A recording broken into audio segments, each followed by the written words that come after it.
Donc ça c'est pour le modèle de formation classique des marches passives en ce qui concerne les mouvements horizontaux et latéraux, donc la déformation et les mouvements qui en résultent. Ce modèle de formation classique ce modèle de formation qui s'intéresse aux mouvements générés sur ces domaines, eh bien on peut le traduire en termes de remplissage sédimentaire, parce qu'on a vu que c'est ça qui va nous intéresser pour passer du bassin sédimentaire au système pétrolier. Et donc comment est-ce qu'on passe de mouvements comme ceci à un remplissage sédimentaire? La transition se fait grâce à ce qu'on connaît des facteurs de contrôle du remplissage des bassins sédimentaires. Et donc ce que l'on connaît, c'est qu'un bassin sédimentaire en fait se remplira, notamment d'un point de vue des environnements en fait, de dépôt qu'on y trouvera, eh bien, en fonction de la tectonique qui va jouer donc, par les mouvements verticaux du substratum du bassin, donc subsidence surtout en ce qui nous concerne, et ça va se combiner avec la position du niveau de la mer, les variations statiques, pour faire qu'un bassin a une certaine place pour accumuler des sédiments. Donc cette place, on l'appelle l'accommodation. Et dans cette place, et qui va varier au cours du temps, de l'espace et du temps d'ailleurs, eh bien on va mettre un certain flux de sédiments, donc soit des apports terrigènes, soit de la production biogène et otigène.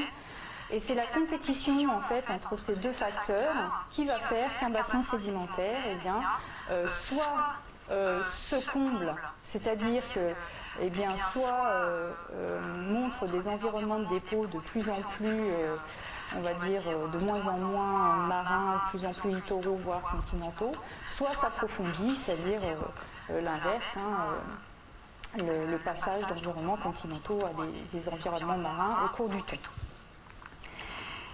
Donc si on essaye de voir ce que donne en fait le modèle de formation des marches passives en termes de remplissage sédimentaire, eh bien il faut d'abord considérer les mouvements verticaux, enfin horizontaux et verticaux. Et donc que nous dit le modèle? Eh bien il nous dit que lors du premier stade de rifting, eh bien on a de l'extension lithosphérique avec de l'étirement et de l'amincissement, et ça va produire une subsidence tectonique rapide. Donc déjà la lithosphère se déforme et elle subside de façon rapide au centre du bassin, tandis que ces bordures remontent. Donc on parle d'épaulement de rift. Donc ça c'est pour le premier stade. Ici vous avez des courbes de subsidence théorique pour différents taux d'amincissement de la croûte continentale. Et donc dans tous les cas, donc, on voit au cours du rifting cette subsidence tectonique rapide. Ensuite, une fois que la croûte est rompue, la subsidence tectonique s'arrête, la déformation crustale s'arrête. Et donc, ce qui va prendre le pas, c'est des réajustements thermiques, c'est-à-dire on refroidit le manteau lithosphérique. On refroidit le manteau asténosphérique qui est remonté pour reformer du manteau lithosphérique. Donc, plus de déformation crustale, juste des réajustements thermiques et éventuellement quelques glissements gravitaires à la surface des mers. Et donc ça produit un type de subsidence qui est associé donc, à ce réajustement thermique qui va être beaucoup plus lente que la subsidence tectonique précédente, et donc qui va généralement commencer on va avoir un ralentissement de la subsidence, donc qui est toujours rapide au début et puis qui va être de plus en plus lente au cours du temps, et également beaucoup plus en termes de constante de temps, ça se fait sur des échelles de temps beaucoup plus longues. La subsidence tectonique, ça se produit lors de l'extension de la croûte lors du rifting, ça dure quelques dizaines de millions d'années. Et puis ensuite, par contre, pour réajuster thermiquement un manteau lithosphérique comme ainsi, eh bien, il va falloir plusieurs dizaines de millions d'années jusqu'à 100-200 millions d'années de temps. Donc ça, ces mouvements verticaux associés avec les variations eustatiques qui peuvent elles-mêmes être d'origine tectonique, je n'en parlerai pas trop aujourd'hui, mais il y a aussi de la tectonique qui intervient là-dedans, et le flux sédimentaire qui pourra être d'origine ici, je mets climatique parce que le fait de faire des reliefs à proximité du rift, ça va aussi avoir pour effet de faire un flux sédimentaire, mais qui lui sera d'origine tectonique, vont faire que dans un rift, généralement, on a un flux sédimentaire par rapport à l'espace que l'on crée qui va être relativement important. Et ça va avoir pour effet qu'on maintient le niveau de la sédimentation toujours assez élevé. Et du coup, les environnements de dépôt vont rester la plupart du temps, en tout cas pendant une bonne partie du fonctionnement d'un rift, continentaux. Ensuite, lorsqu'on passe à la marge, la subsidence ralentit, on ne fait plus de soulèvement sur les bordures, dans ce modèle, et donc ce qui se passe, c'est que le flux de sédimentaire, généralement, diminue, et il va diminuer plus que l'espace créé dans le bassin. Donc généralement, qu'est-ce qui se passe à partir de la rupture continentale, c'est qu'on va progressivement, le bassin va progressivement passer sous le niveau de la mer, puisque son niveau sédimentaire n'est plus maintenu au-dessus du niveau marin, et donc on va voir arriver des environnements littoraux à marins profonds. Donc ici vous avez une évolution classique de remplissage de marge passive avec ces dépôts continentaux au début, fluviatiles, puis lacustres, et ensuite des dépôts marins peu profonds après la rupture continentale qui passe à des environnements marins profonds au fur et à mesure. Donc au cours de cette séquence, on va pouvoir déposer tout un tas de sédiments qui vont pouvoir soit être roches-mères, soit réservoirs, soit couvertures. Et on fait les pièges par soit déformation crustale ici, soit glissement gravitaire au niveau de la marge. Donc à ça, il faut rajouter deux informations. Donc ici, vous avez, c'est la même histoire, mais vue en coupe avec un peu le remplissage sédimentaire un peu mieux exprimé. Et donc, quelque chose qui va être essentiel, je vous l'ai dit. Alors, du coup, comment je vais faire? Bon, je termine ça. Donc, quelque chose qui va être essentiel en plus de la formation de roches mères, réservoirs ou couvertures, ça va être, et de pièges, ça va être la maturation de la matière organique. Et donc, ce qui se passe au niveau des rifts, c'est que généralement cet enfouissement, comme c'est juste le début de l'histoire du remplissage, est assez modéré et très hétérogène dans l'espace, puisqu'on a notamment dans les rifts ce qu'on appelle des blocs basculés. Et donc, en fonction de la position où vous êtes, vous n'aurez pas la même pile de sédiments au-dessus de la tête. Et donc, vous allez avoir, par contre, dans le cas des marges, un enfouissement qui sera plus hétérogène également, mais à plus grande échelle d'espace, c'est-à-dire que l'enfouissement augmentera progressivement jusqu'au milieu de la marge pour diminuer lorsque vous éloignez des zones sources, qui sont les zones bordières de la marge. Et par contre beaucoup plus continu dans le temps, alors que pour un rift, ça sera beaucoup plus variable. Donc ça, qu'est-ce que ça prédit en termes d'exploration? Donc je ne détaillerai pas exactement, mais au niveau de la période rift, la période Saint-Rift, ce modèle classique d'évolution des marges passives prédit en fait qu'on peut former des roches-mères continentales. Donc, par exemple, des charbons ou de la matière organique déposée dans des environnements subaquatiques de type lacustre, par exemple. On peut également, toujours en environnement continentaux, faire des réservoirs de type grès fluvio-deltaïque ou calcaire lacustre avec une porosité non négligeable. Les couvertures, il n'y a pas de problème aussi, il suffit d'avoir des argiles ou des marnes. Dans les lacs, c'est assez facile également. Et puis les pièges structuraux, ils sont directement fournis par la déformation du rift sous forme de blocs basculés. Et ensuite, potentiellement, la maturation se produit si l'enfouissement flux thermique est suffisant, ce qui généralement n'est pas obligatoire dans les rifts, puisque on est juste au début de l'empilement de sédiments. Donc, en ce qui concerne le post-rift, donc là c'est ce que vous avez au-dessus de cette limite, là, cette discordance signalée par un zigzag, eh bien vous pourrez avoir des roches-mères qui cette fois seront marines,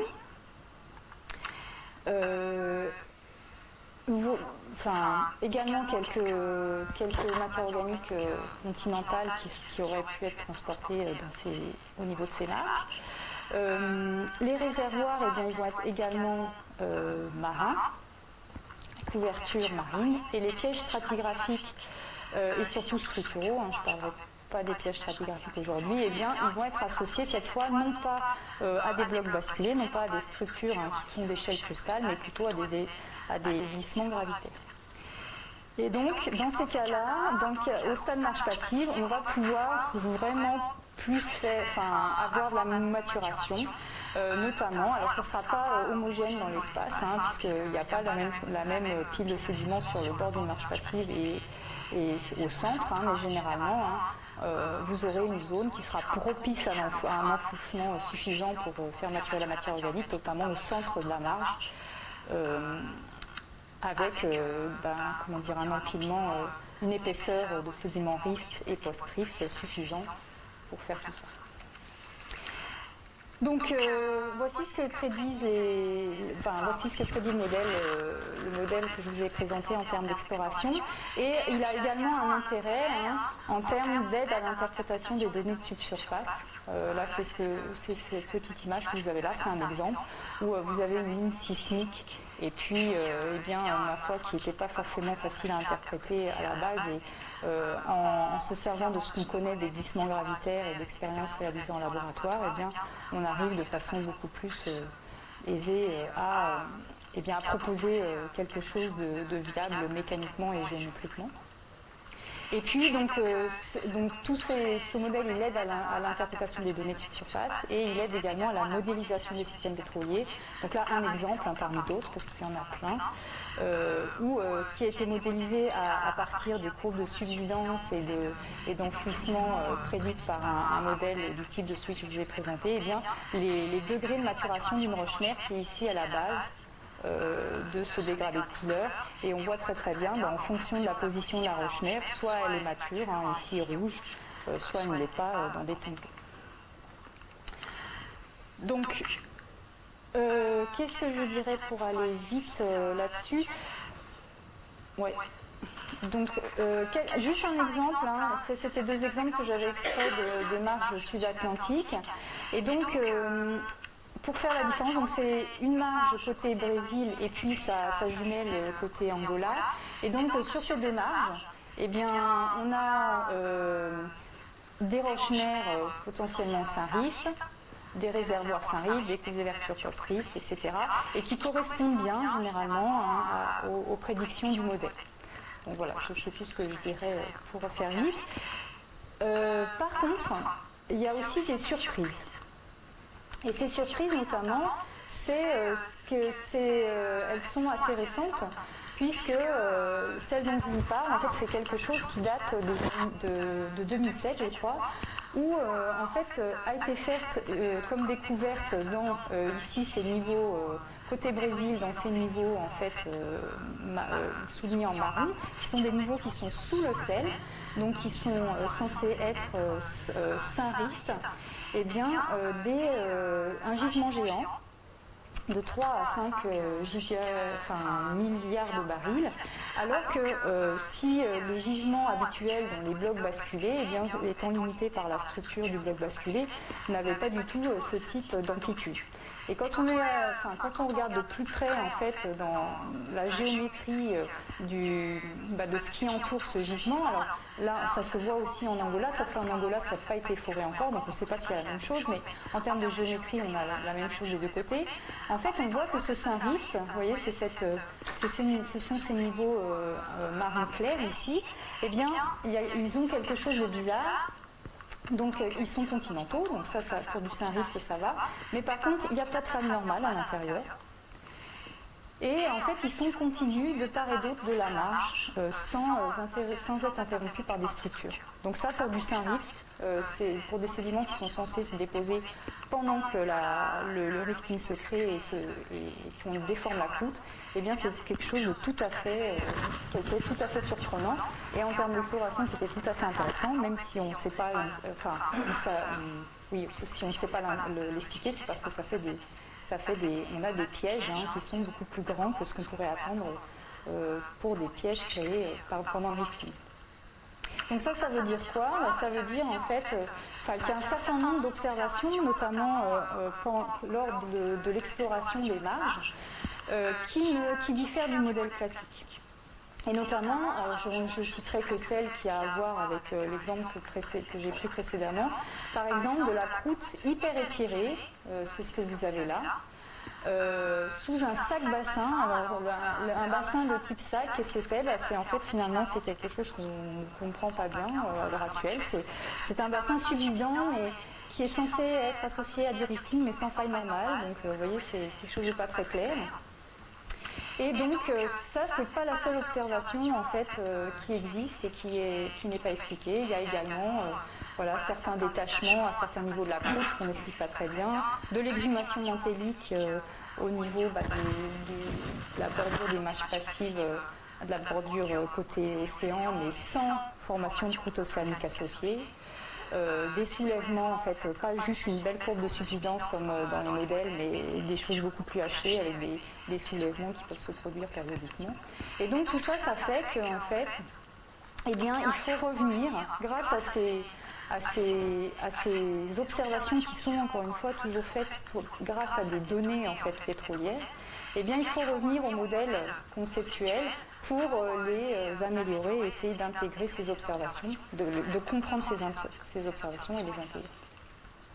Donc voici, je ne détaillerai pas, eh bien actuellement, au bout de Toupie, c'était donc le gisement là, qui a surpris un peu tout le monde et qui avait été testé juste à l'ancienne, c'est-à-dire il y avait un haut, et donc je crois que c'est Petrobras s'est dit essayons de forer l'eau, et ça a quand même surpris, il y a plein de gens que ça a surpris. Donc depuis 2007, voilà déjà un modèle de formation revue des marges passives. Donc vous voyez que ça ressemble plus tout à fait à celui que je vous ai montré précédemment, même si je n'ai pas le temps de le détailler. Donc en conclusion, je dirais il n'y a pas d'hydrocarbures sans bassin, ça a l'air d'être une évidence, mais voilà. Et il n'y a pas de bassin sans tectonique. Donc voilà, CQLD. Donc après, si on rentre un peu plus dans les détails, on peut mettre que la tectonique est un paramètre de contrôle majeur des systèmes pétroliers parce que c'est un contrôle du remplissage des bassins sédimentaires. Et ce remplissage constitue le système pétrolier au fur et à mesure de son évolution. Et ensuite, donc, les marges passives, pour ne parler d'elles, sont des bassins avec une histoire polyphasée et longue qui va être propice à la formation de gisements. Même si on ne sait pas encore, même si pour l'instant elles ont l'air d'avoir un potentiel un peu plus modéré que certains autres bassins, comme les bassins d'un pays. Et surtout quelque chose donc, qui est assez, peut-être que je n'ai pas eu le temps de faire assez ressortir, mais c'est que les connaissances au sujet des marges, elles progressent par rapport respectif entre géologie appliquée et fondamentale. C'est-à-dire que finalement, la tectonique des plaques, ce n'est pas qu'un concept fondamental, c'est un concept qui est utilisé pour des applications comme l'exploration pétrolière, mais l'exploration pétrolière est elle-même un des moteurs en fait, du développement des connaissances qu'on peut avoir sur ces problèmes de dynamique lithosphérique, etc.